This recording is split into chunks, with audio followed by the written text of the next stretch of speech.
जो संसार के लोग अपने स्वप्न की बुद्धि से समझ नहीं पा रहे थे, उन धर्म ग्रंथों का निष्कर्ष स्वयं पारब्रह्म परमात्मा ने प्रकट होकर पारब्रह्म परमात्मा की दिव्य शक्ति दुनिया में बुद्ध निष्कलंक अवतार के रूप में प्रकट हुई और उन्होंने सभी धर्म ग्रंथों के उन छिपे हुए रहस्यों को प्रकट किया।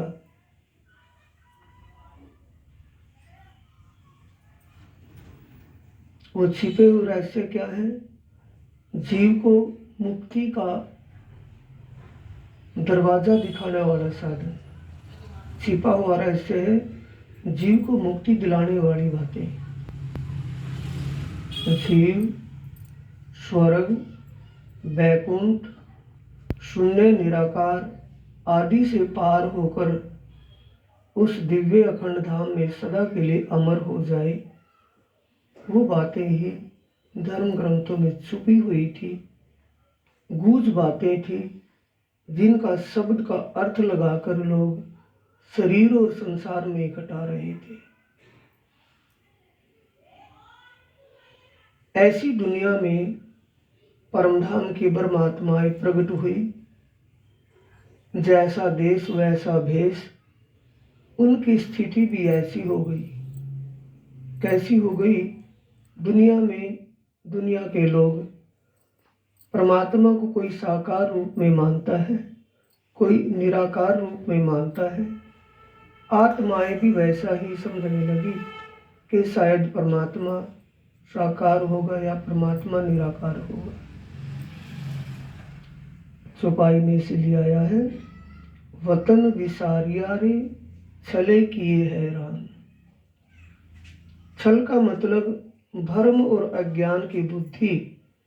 जैसे संसार में सबकी पहले से ही थी, वैसे ही विचार, वैसी ही बुद्धि, वैसा ही सब कुछ ब्रह्मात्माओं का भी हो गया। यानी आत्मा एक शक्ति है, परमात्मा का अभिन्न अंग है।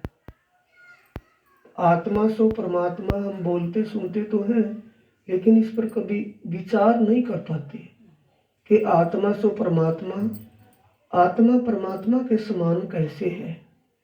जब आत्मा परमात्मा के समान ही है, परमात्मा के जैसे ही है, तो उसमें भेद भी क्या है? लीला भेद है, मूल में एक ही रूप है। जैसे सोने का कोई भी आभूषण बनवाए, सब में सोना ही लगता है, चाहे वो कानों का हो, हाथों का हो, कहीं का कोई भी आभूषण है, लेकिन है तो सोने का। कोई भी उसको दूसरा नहीं बताएगा। आभूषण का आकार तो अलग दिखाई देगा भी, हाथों का आभूषण अलग होगा, कानों का आभूषण अलग होगा, नाक का आभूषण अलग होगा, उसकी आकृति तो अलग है, लेकिन मटेरियल एक ही है। यही भेद आत्मा और परमात्मा में है।